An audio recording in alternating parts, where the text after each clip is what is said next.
പ്രിയമുള്ളവരെ, ഇന്നലെ ഇവിടെ നടന്നതായിട്ടുള്ള സംവാദമായിരുന്നില്ല, ഡയലോഗായിരുന്നു എന്നുള്ളത് നാം മനസ്സിലാക്കണമായിരുന്നു. പക്ഷേ നടത്തിയ വിധം അതൊരു സംവാദത്തിൻ്റെ രീതിയിലായിപ്പോയി. ഇന്നും നമ്മൾ ഡിബേറ്റായിട്ടല്ല, അതൊരു ഡയലോഗിൻ്റെ രീതിയിലാണ് ക്രമീകരിച്ചിരുന്നതും എഗ്രിമെൻ്റ് എഴുതി ഒപ്പിട്ടിരുന്നതും.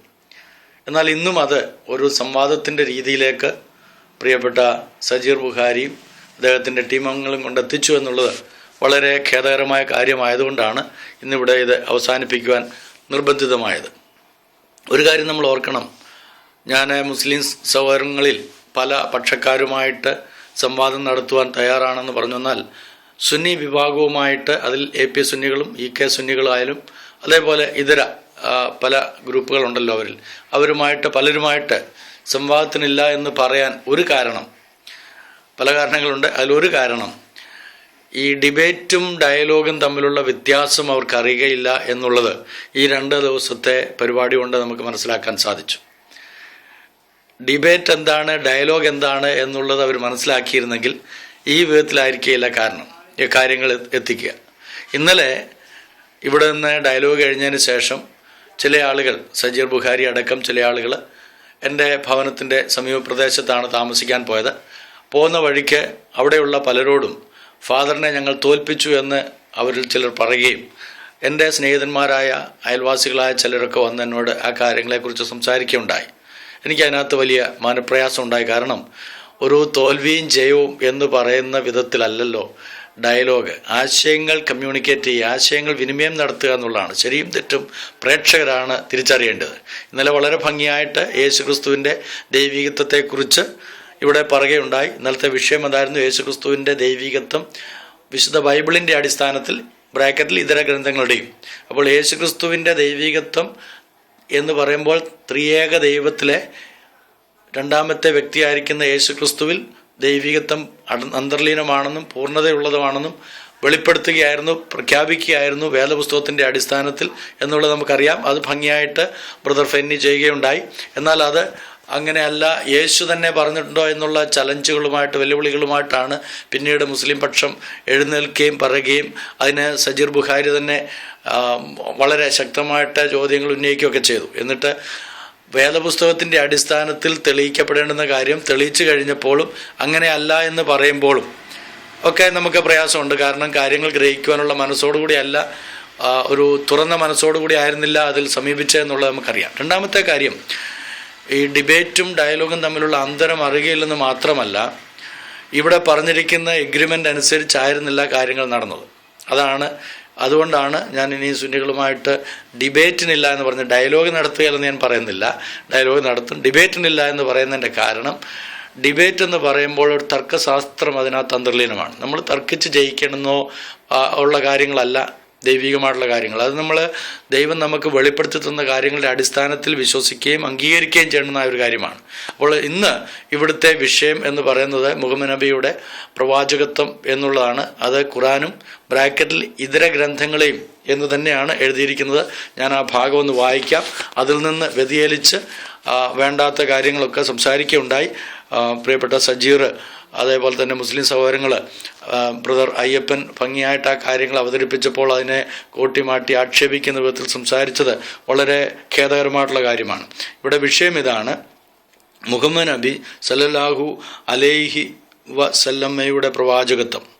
വാദം 1, മുസ്ലിം പക്ഷം. പരിശുദ്ധ ഖുർആന്റെ അടിസ്ഥാനത്തിൽ മുഹമ്മദ് നബിയെ സല്ലല്ലാഹു അലൈഹി വസല്ലമയുടെ പ്രവാചകനാണ്. 2, ക്രൈസ്തവ പക്ഷം. പരിശുദ്ധ ഖുർആന്റെ അടിസ്ഥാനത്തിൽ മുഹമ്മദ് നബി സല്ലല്ലാഹു അലൈഹി വസല്ലമി പ്രവാചകനല്ല. തെളിവ് പരിശുദ്ധ ഖുർആൻ ബ്രാക്കറ്റിൽ ഇതര ഗ്രന്ഥങ്ങളിൽ നിന്നും ഉദ്ധരിക്കാവുന്നതാണ്.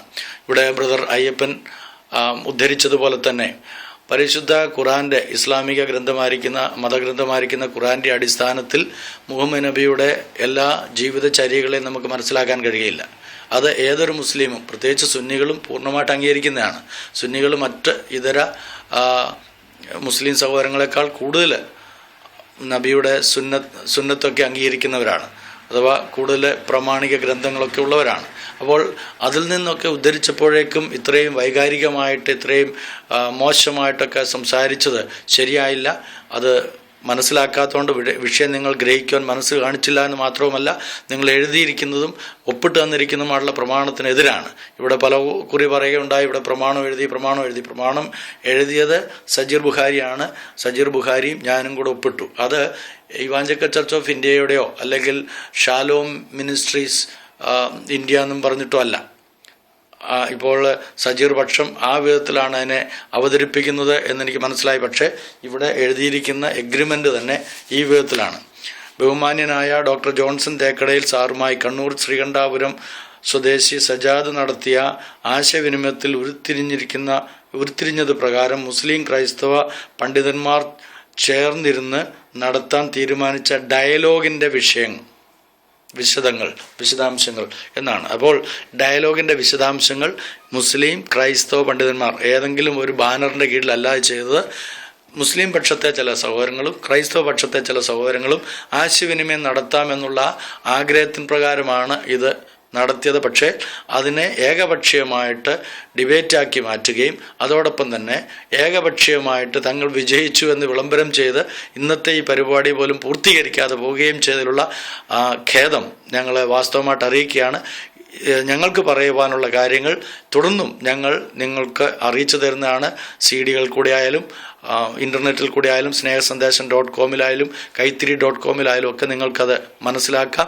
എന്ത് സംശയങ്ങളും ഇതിനെ സംബന്ധിച്ചുണ്ടെങ്കിൽ നിങ്ങൾക്ക് ഞങ്ങളോട് ചോദിക്കാം. ഞങ്ങളത് മറുപടി പറയുവാൻ ബാധ്യസ്ഥരാണ്. കൂടാതെ നിങ്ങൾക്ക് നിങ്ങളുടെ ഗ്രന്ഥങ്ങളിൽ നിന്ന് വേണമെങ്കിലും ഞങ്ങൾ ഉദ്ധരിച്ചിട്ടുള്ള ഉദ്ധരണികളുടെ പൂർണ്ണ രൂപവും നിങ്ങൾക്ക് വെളിപ്പെടുത്തി തരുവാൻ ഞങ്ങൾ ബാധ്യസ്ഥരായതുകൊണ്ട് അത് ചെയ്യുവാൻ തയ്യാറാണ്. സജീർ ബുഖാരിയോടുള്ള സ്നേഹം ഞാൻ നിലനിർത്തുന്നു. മറ്റു സഹോദരങ്ങളോടുള്ള സ്നേഹം ഞാൻ നിലനിർത്തുന്നു. ഇതിനെതിരെ ആരെങ്കിലും എന്തെങ്കിലും പ്രചരിപ്പിച്ചിട്ട് ഇന്നലെ സംഭവിച്ചതുപോലെ തന്നെ സംഭവിക്കുമെന്ന് ഞാൻ ഭയപ്പെടുന്നുണ്ട്. അങ്ങനെ തന്നെ ആയിരിക്കും. കാരണം ഖുറാനിൽ പറഞ്ഞിരിക്കുന്നത് ക്രൈസ്തവരെയും യഹൂദികളെയും സൂറ 5:51 നിങ്ങളുടെ മിത്രങ്ങളായി സ്വീകരിക്കരുത് എന്നാണ്. അപ്പോൾ മിത്രങ്ങളല്ലെങ്കിൽ ശത്രുക്കൾ എന്നുള്ള നിലയിലായിരിക്കും നിങ്ങൾ ഞങ്ങളെ കാണുകയും ഞങ്ങളുമായിട്ട് ഇടപെടുകയും ചെയ്യുന്നത്. പക്ഷേ ഞങ്ങളെ സംബന്ധിച്ചിടത്തോളം വിശുദ്ധ ബൈബിൾ ഞങ്ങൾക്ക് പറഞ്ഞു തന്നിരിക്കുന്നത്, കർത്താവായ യേശു ക്രിസ്തു ഞങ്ങളെ പഠിപ്പിച്ചിരിക്കുന്നത്, നിന്റെ ശത്രുവിന് വിശന്നാൽ തിന്നാൻ കൊടുക്കുക, ദാഹിക്കുന്നെങ്കിൽ കുടിപ്പാൻ കൊടുക്കുക. അപ്പോൾ ഞങ്ങൾക്ക് ശത്രുക്കളില്ല, ഞങ്ങൾക്ക് നിങ്ങളെല്ലാം സഹോദരങ്ങളാണ്. കാരണം നിങ്ങളും ഈ സന്തോഷം, ഈ രക്ഷ, ഈ നിത്യജീവൻ അനുഭവിക്കണമെന്നുള്ള വലിയ ആഗ്രഹവും പ്രാർത്ഥനയും ഞങ്ങൾക്കുണ്ട്. ഇവിടെ സജീർ പറയുകയുണ്ടായി, ഖുറാൻ മുസ്ലിങ്ങൾക്ക് തൊടാൻ പാടില്ല, അങ്ങനെ തൊട്ട് കഴിഞ്ഞാൽ അത് ദോഷമാണ്, അത് പാപമാണ് എന്നൊക്കെ. ഞാൻ ചോദിക്കട്ടെ, ഖുറാൻ ഞങ്ങൾക്ക് തൊടാൻ കഴിയുകയില്ലെങ്കിൽ പിന്നെ ഞങ്ങളോട് നിങ്ങൾ ഖുറാനെക്കുറിച്ച് പറയുന്നതുകൊണ്ട് എന്താണ് അർത്ഥമുള്ളത്? നിങ്ങൾ തന്നെ ചിന്തിക്കുക. ഈ കാര്യങ്ങളെക്കുറിച്ച് കൂടുതലായിട്ട് ഞാൻ പിന്നീടുള്ള എൻ്റെ സംഭാഷണങ്ങളിൽ ഉൾപ്പെടുത്തി നിങ്ങൾക്ക് എത്തിച്ചേരുന്നതായിരിക്കും. നിങ്ങൾ കേൾക്കുക, സംശയങ്ങളുള്ള ചോദിക്കുക. സജീർ ബുഖാരിയെയും അദ്ദേഹത്തിൻ്റെ കൂടെ വന്നിരിക്കുന്ന എൻ്റെ സ്നേഹിതന്മാരായിട്ടുള്ള പ്രിയപ്പെട്ടവരെയും എല്ലാ വിധത്തിലുള്ള ഭാവങ്ങളും നേർന്നുകൊണ്ട് ഞാൻ എൻ്റെ വാക്കുകളിൽ നിന്ന് ഉപസംഹരിക്കുന്നു.